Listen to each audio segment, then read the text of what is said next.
3 pelaku begal berhasil diamankan, 1 pelaku merupakan residivis.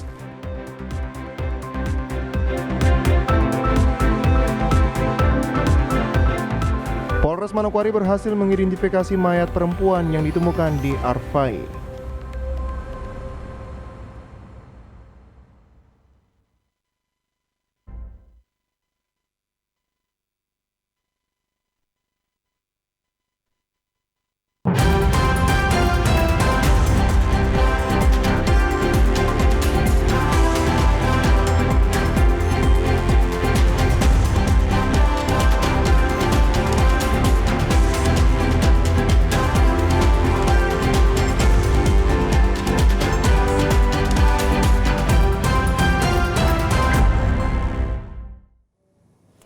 Selamat petang saudara, berita Papua Barat hari ini kembali hadir menjumpai Anda edisi Selasa 13 September 2022. Sejumlah informasi dari daerah di Papua Barat akan kami hadirkan untuk Anda. Bersama saya Maria Talim Bekas, inilah Papua Barat hari ini selengkapnya. Saudara, Polres Manokwari berhasil menangkap 3 pelaku pencurian dengan kekerasan yang beberapa hari ini sempat meresahkan warga Manokwari, di mana 1 orang pelaku merupakan residivis dengan kasus yang sama.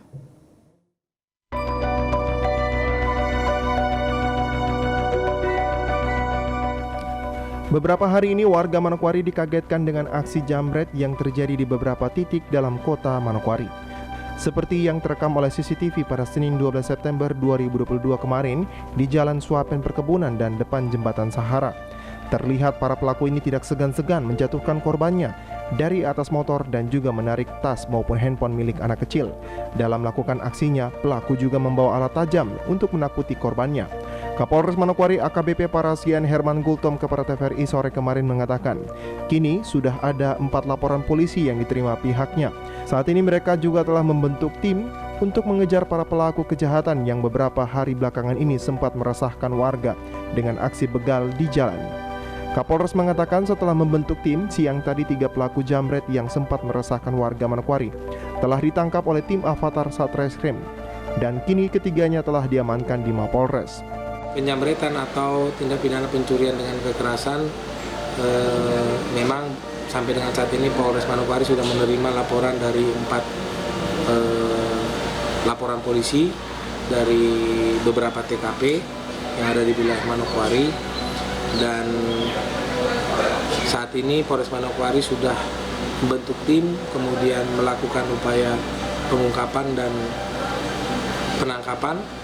Hari ini sudah dilakukan penangkapan terhadap 3 orang pelaku, namun masih dilakukan pengembangan untuk pelaku-pelaku lainnya.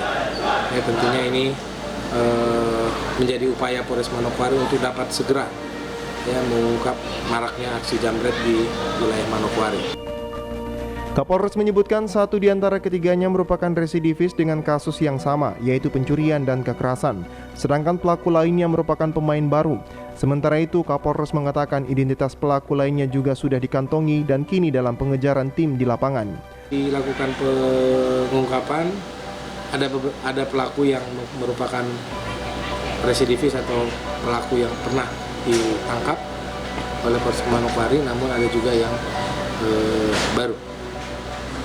1 orang kemudian yang pelaku lama? Ya, ada 1 orang. Ada 1 orang.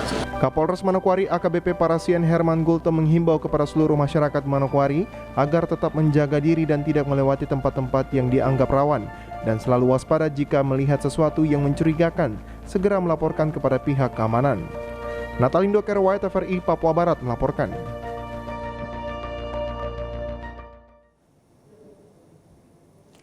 Saudara, korban berjenis kelamin perempuan yang ditemukan meninggal dunia di Arfai pada Senin 12 September 2022 kemarin telah berhasil teridentifikasi yang berinisial AS usia 20 tahun. Identitas korban pelaku diketahui usai tim Inafis Polres Manokwari melakukan olah tempat kejadian perkara dan memeriksa saksi-saksi di lapangan Senin 12 September 2022 kemarin. Kapolres Manokwari AKBP Parasian Herman Gultom mengatakan korban telah diidentifikasi yang merupakan seorang perempuan berinisial AS berusia 20 tahun dan sebagai pekerja swasta. Dari hasil identifikasi, Polres Manokwari masih menunggu pemeriksaan visum luar daripada korban. Namun dari keterangan awal diketahui ada tanda-tanda kekerasan di sekitar wajah korban. Di Polres Manokwari melakukan penanganan terkait penemuan mayat yang terjadi ataupun ditemukan di sekitar tempat pemungutan air sampah di sekitar kantor gubernur. Dari hasil pemeriksaan dan sudah dilakukan identifikasi, sudah dapat diketahui bahwasanya korban adalah seorang perempuan, kemudian berinisial AS, berumur 20 tahun, pekerjaan swasta. Sementara itu dari hasil olah TKP ditemukan 1 buah jepit rambut, sepasang sendal wanita yang diduga milik korban, kemudian 1 buah botol minuman, 1 buah batu kali dan 2 buah batu karang yang terdapat bercak darah. Kapolres Manokwari mengatakan setelah olah TKP sudah dilakukan langkah-langkah untuk segera diungkap pelaku sebenarnya. Beberapa barang bukti yaitu berupa 2 buah jepit rambut, sepasang sendal wanita yang diduga milik korban, kemudian 1 buah botol aqua, 1 buah batu kali dan 2 buah batu karang yang terdapat bercak darah. Serta ada beberapa daun yang kita ambil juga yang terdapat bercak darah.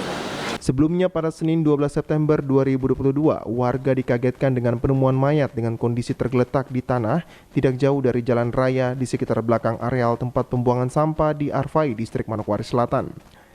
Natalindo Kerwai, TVRI, Papua Barat, melaporkan. Kita beralih ke informasi lain, saudara, pengawasan guru di lingkungan sekolah harus ditingkatkan sebab rendahnya sistem pengawasan guru terhadap siswa di lingkungan sekolah menjadi penyebab utama terjadinya kekerasan antar siswa serta menjadi peluang terjadinya kejahatan lainnya.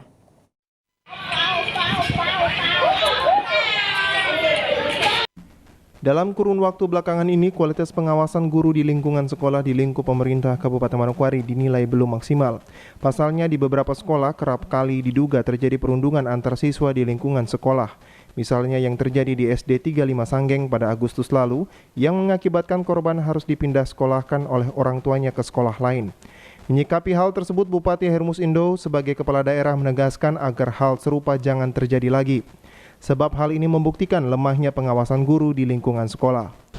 Kemudian hal yang kedua, Bapak Ibu semua, ya baru-baru ini kita semuanya dikejutkan dengan kasus perundungan di SD 35.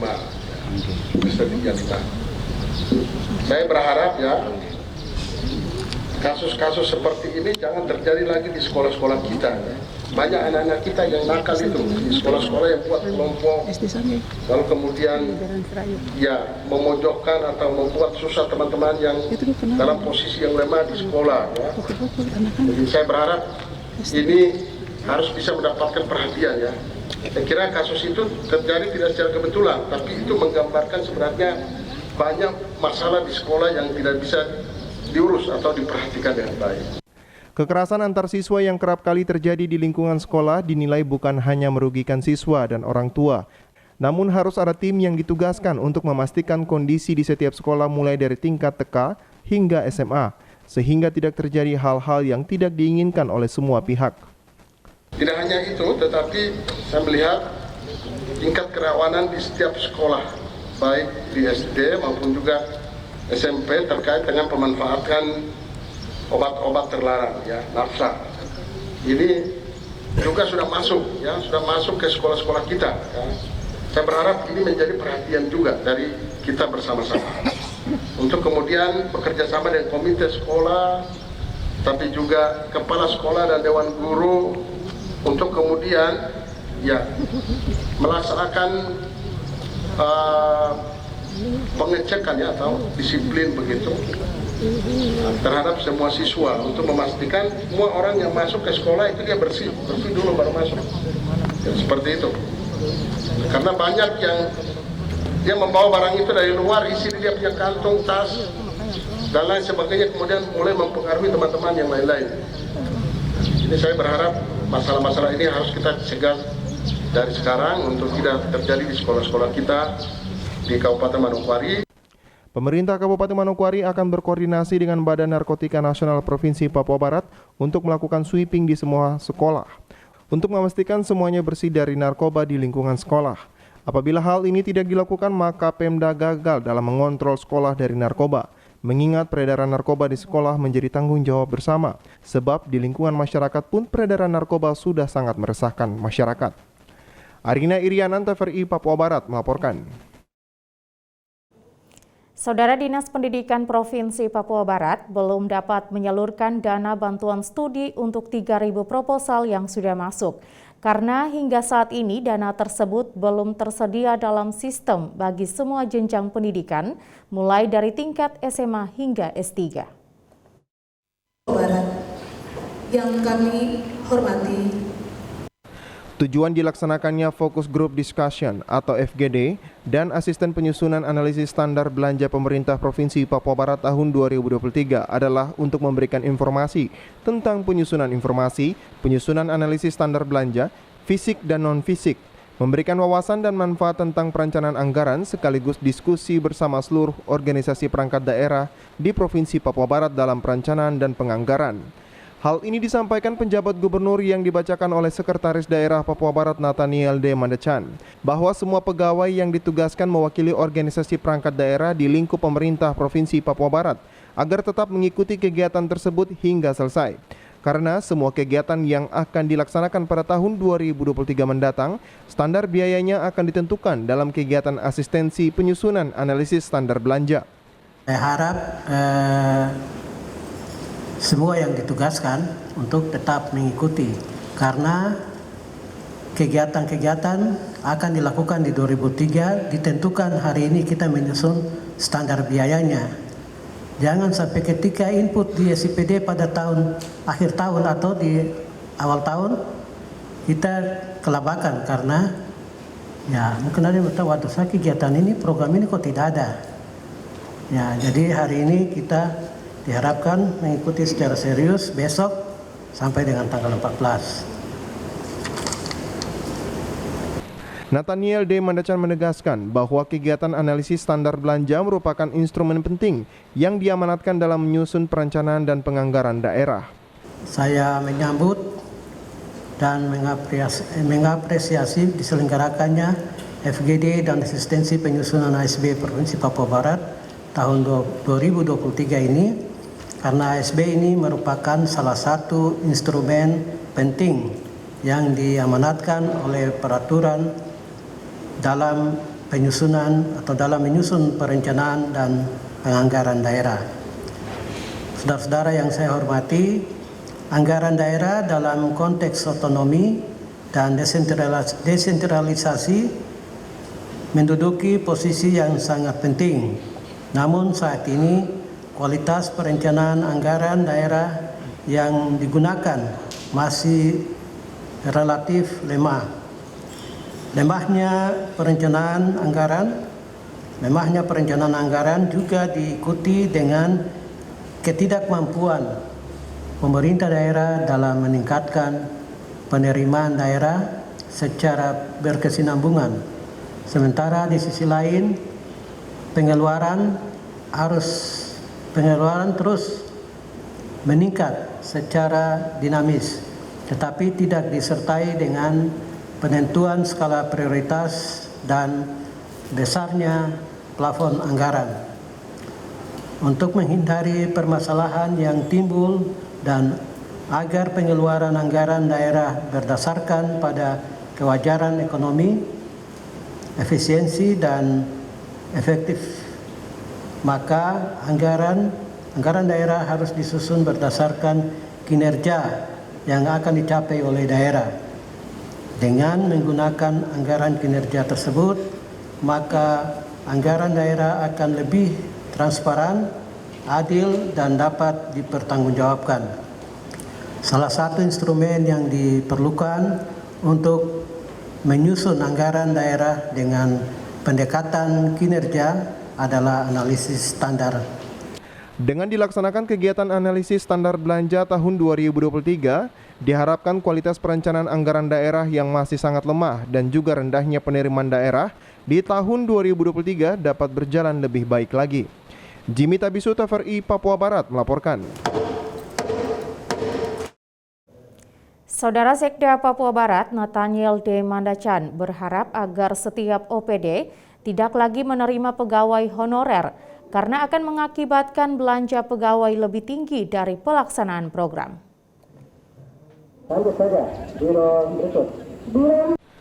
Hal tersebut ditegaskan Sekda Papua Barat Nathaniel D. Mandacan kepada Badan Kepegawaian Daerah Papua Barat agar tidak menerima pegawai honorer di setiap organisasi perangkat daerah di pemerintah. Mengingat saat ini jumlah pegawai di Provinsi Papua Barat sudah sangat banyak dan masih ada sisa pegawai yang harus segera diselesaikan statusnya. Hal tersebut diingatkan agar tidak menjadi masalah di kemudian hari.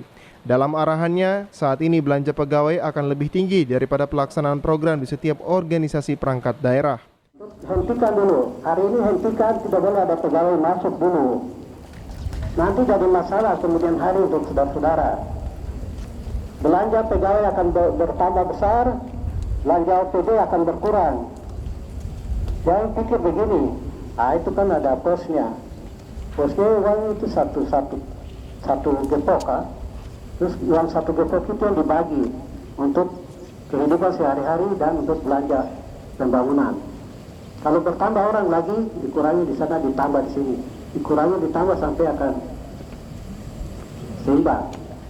Syukur kalau seimbang, jangan sampai kegiatan untuk pembangunan untuk masyarakat berkurang.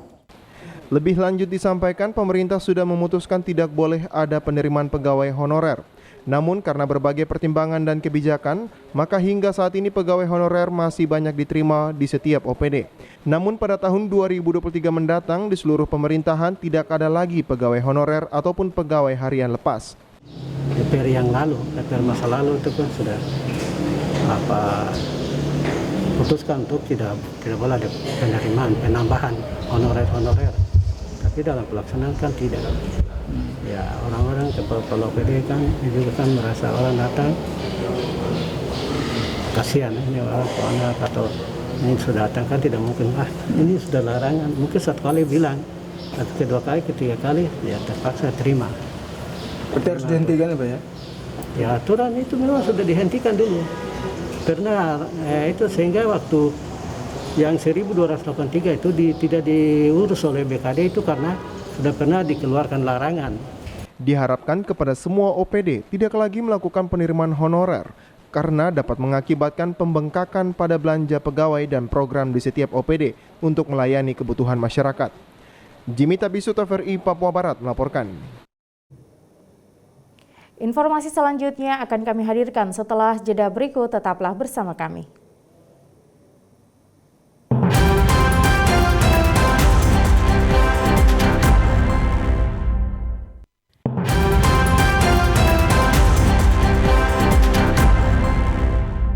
Terima kasih saudara Anda masih bersama kami. Membuka kegiatan asistensi penyusunan analisis standar belanja Provinsi Papua Barat tahun 2023, Sekda Papua Barat Nathaniel D. Mandacan menghimbau seluruh pegawai yang ditugaskan dapat mengikuti kegiatan hingga selesai karena kegiatan di tahun 2023 standar pembiayaan akan ditentukan secara bersama. Hal tersebut disampaikan Sekretaris Daerah Papua Barat Nathaniel D. Mandacan saat memimpin apel gabungan pada Senin 12 September 2022. Nathaniel menjelaskan sesuai masa kerjanya pada bulan November tahun 2022, ia sudah masuk purna bakti atau pensiun sebagai Sekda Papua Barat. Dalam pesannya ia menyampaikan agar pimpinan dari pemerintahan Provinsi Papua Barat dapat melaksanakan tugas seperti biasanya. Dengan sindiran halus Sekda bercerita bahwa selama ia masih menjabat sebagai Sekda, jangan ada yang seperti kecoak, cari ke sana dan cari ke sini. Saat ini yang harus dilakukan adalah mempersiapkan diri dan tidak perlu bertanya kapan Sekretaris Daerah Papua Barat pensiun. Para asisten, kepala OPD untuk tetap melaksanakan tugas seperti biasa. Terutama asisten, ada asisten? Tidak ada ya? Untuk mengendalikan kegiatan. sementara saya masih sebagai sekda, tidak usah ya seperti akad lat ya. Kalau sana cari sini tidak usah. Tetap saja waktunya ada. Yang penting siapkan diri dengan semua dokumen apa yang diperlukan melanjutkan pekerjaan. Nah, jangan sampai ada yang bertanya-tanya di medsos, Mas Lupa kapan pensiun ya? No, sudah tahu tuh saya lahir tahun 62. Saya lahir tahun 62, pensiun 60 tahun karena eselon 1. Ditambahkan, ia tidak akan meminta jabatannya sebagai sekda diperpanjang seperti pejabat lainnya. Hal itu dilakukan untuk memberikan kesempatan kepada pegawai-pegawai lain agar mendapat kesempatan untuk memimpin dan menduduki jabatan tersebut, karena jabatan bukan milik pribadi. Kalau yang lain upaya-upaya untuk tambah 1 tahun, tambah 2 tahun, saya tidak. Beri kesempatan untuk semua ASN yang ada. ASN ini bukan milik pribadi atau pegawai pemerintah itu banyak orang. Jadi kalau waktu untuk turun, siap. Sekda berharap semua aparatur sipil negara dapat melaksanakan tugas dengan baik dan benar sesuai aturan pemerintah. Karena ke depan yang menduduki jabatan penting di Provinsi Papua Barat adalah pegawai yang selalu melaksanakan tugas dan tanggung jawabnya sebagai abdi negara. Jimmy Tabisu, TVRI Papua Barat melaporkan. Saudara, alangkah baiknya masa jabatan seseorang tidak perlu diperpanjang menjelang masa pensiun agar dapat memberi kesempatan kepada pegawai lainnya untuk menjabat, mengingat jabatan bukan milik pribadi.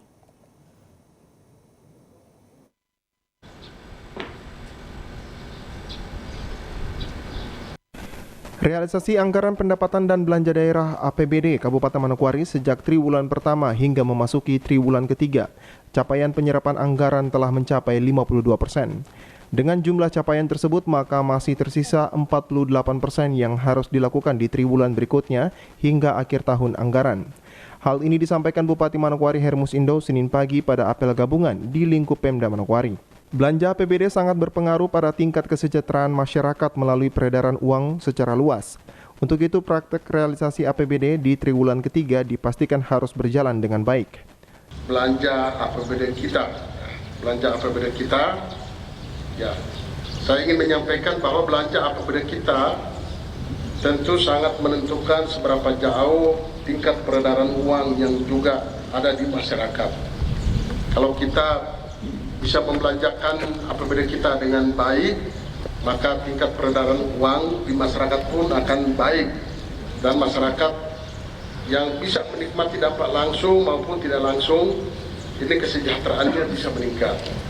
Karena itu, saya berharap target realisasi belanja APBD kita di triwulan ketiga ini, dan nanti sebentar kita akan masuk ke triwulan keempat, ini kita pastikan untuk bisa berjalan dengan sebaik-baiknya.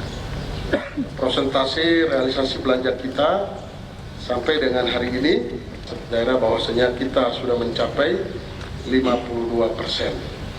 Artinya masih tersisa sekitar 48% lagi yang perlu kita realisasikan atau laksanakan untuk memastikan bahwa belanja pemerintah daerah dalam memberikan pelayanan kepada masyarakat di Kabupaten Manokwari ini bisa berjalan dengan sebaik-baiknya. Selaku Bupati, Hermus juga berharap dalam rangka pencapaian realisasi belanja daerah, setiap OPD teknis tidak hanya mengejar pada daya serap, namun harus memastikan kualitas belanja dari semua rupiah yang dikeluarkan dengan tepat sasaran dan dapat dipertanggungjawabkan kepada pemerintah daerah. Yang saya harapkan juga bahwa belanja APBD kita juga kita tidak hanya fokus untuk bagaimana mengejar daya serap dari APBD itu, tapi kita memastikan kualitas belanja, ya, kualitas belanja dari semua nilai rupiah yang keluar itu harus, ya, pertama adalah tepat sasaran, ya. Kualitas belanja kita aspek yang pertama harus tepat sasaran. Jangan sampai kita belanjakan tetapi kemudian tidak tepat sasaran. Kemudian yang kedua, kita pastikan dari aspek pengelolaan administrasi keuangan kita atau penata usaha keuangan daerah ini juga bisa dilaksanakan dengan baik dan bisa dipertanggungjawabkan secara baik kepada pemerintah. Untuk itu BPKAD juga diminta untuk memberikan kemudahan dengan dasar perundang-undangan yang berlaku agar daya serap di Dinas Pekerjaan Umum bisa berlangsung dengan baik sehingga infrastruktur jalan yang ingin dibangun dapat terlaksana sehingga masyarakat tidak menilai bahwa pemerintah daerah tidak bekerja. Arina Irianan, TVRI Papua Barat melaporkan. Saudara, terhitung sejak triwulan pertama hingga triwulan ketiga di tahun 2022 ini, penyerapan APBD Kabupaten Manokwari telah mencapai 52% dan masih tersisa 48% penyerapan yang harus diselesaikan oleh Pemda Manokwari.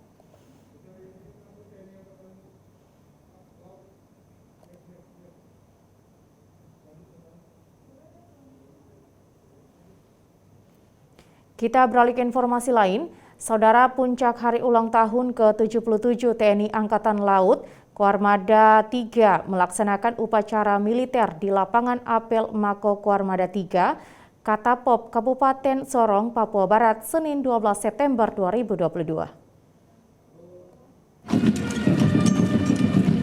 Upacara militer memperingati Hari Ulang Tahun TNI Angkatan Laut ke-77 pada tanggal 10 September. Puncaknya dilaksanakan pada Senin 12 September 2022 di lapangan apel Mako Koarmada 3 Katapop, Kabupaten Sorong, Papua Barat.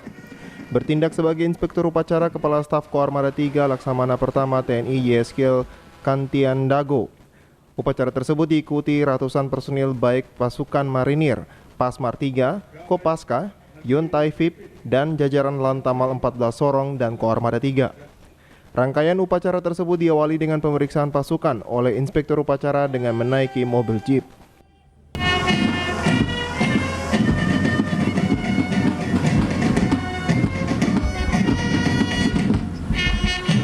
Amanat Kepala Staf Angkatan Laut Kasal Laksamana TNI Yudo Margono yang dibacakan oleh Kepala Staf Koarmada 3 Laksamana Pertama TNI YSKL Kantian Dago menyampaikan sejarah pengabdian TNI Angkatan Laut pada Negara Kesatuan Republik Indonesia telah terukir dengan tinta emas sejak lahirnya bangsa Indonesia pada 77 tahun silam. Selama itu pula TNI Angkatan Laut selalu hadir dalam upaya menjaga kedaulatan dan mempertahankan keutuhan bangsa dan negara sebagai jaminan keselamatan dan kelangsungan hidup bangsa Indonesia. Harapan TNI Angkatan Laut ke depan kita harus lebih maju dan makin dicintai oleh rakyatnya, apalagi kita yang berada di daerah.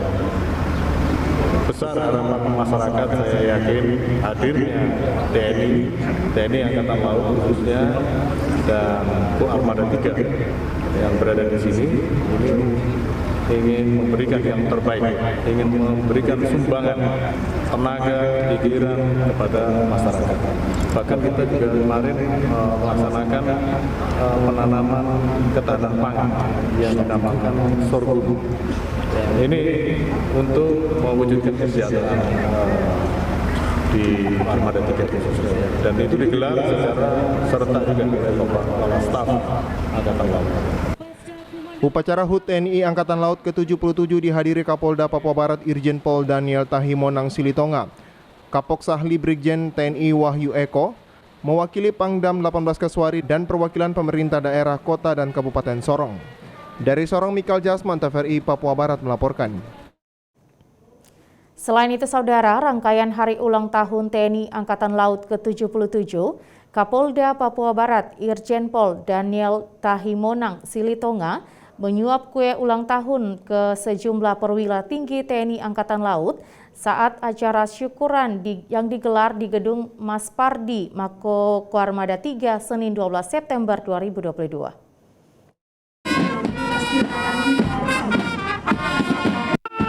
Usai upacara peringatan Hari Ulang Tahun TNI Angkatan Laut, ratusan prajurit menggelar defile pasukan yang diikuti oleh Pasmar 3, Kopaska, dan Yontai VIP. yang disaksikan langsung oleh Kepala Staf Koarmada 3, Kapolda Papua Barat, Kapok Sahli, dan Komandan Pasmar 3. Rangkaian upacara yang dipusatkan di Mako Koarmada 3 berlangsung cukup sederhana dan dilakukan dalam suatu bentuk syukuran di Gedung Mas Pardi Koarmada 3, Katapop, Kabupaten Sorong, Papua Barat. Dalam amanat Panglima Koarmada 3 Laksamana Muda TNI Irwansyah mengatakan, Indonesia merupakan negara kepulauan dengan luas wilayah lautan meliputi hampir 2/3 bagian dari seluruh luas wilayah Nusantara yang potensial. Selain itu, Pangkoarmada 3 mengajak seluruh prajurit dan seluruh komponen masyarakat untuk menjaga kebersihan laut maritim dan mengelola dengan baik bagi kesejahteraan masyarakat luas. Kepala Staf Koarmada 3 didampingi Komandan Lantamal 14 Sorong dan Komandan Pasukan Marinir atau Pasmar 3 membagikan tumpeng kepada perwakilan prajurit TNI Angkatan Laut putra-putri asal Papua yang bertugas di Koarmada 3. Kapolda Papua Barat Irjen Pol Daniel Tahimonang Silitonga dalam kesempatan itu turut menyaksikan acara syukuran dengan membagikan kue dan menyuapkan kue kepada Kepala Staf Koarmada 3 dan sejumlah perwira tinggi TNI Angkatan Laut. Dalam kesempatan itu, Kapolda Papua Barat menyampaikan TNI Angkatan Laut mempunyai tanggung jawab yang besar dan sangat luas khususnya di Indonesia bagian timur Papua yang tantangannya begitu besar. Kapolda berharap dengan peralatan dan kemampuan yang sangat luar biasa dapat menjaga perairan yang penuh dengan tantangan.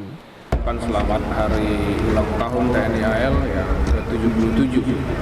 Kiranya TNI AL terus semakin maju karena punya tanggung jawab yang sangat besar dan sangat luas khususnya di Indonesia bagian timur, di Papua. Tantangan kita sangat besar. Oleh karena itu kami berharap dari Polri bahwa Angkatan Laut memiliki peralatan, kemampuan, dan kecakapan serta keterampilan yang luar biasa untuk menjaga perairan kita yang penuh dengan tantangan ini. Kami berharap semua bisa dilaksanakan dengan baik sehingga kami di darat ini merasa aman, merasa terlindungi dengan kemampuan, kecakapan, keterampilan yang dimiliki oleh Angkatan Laut.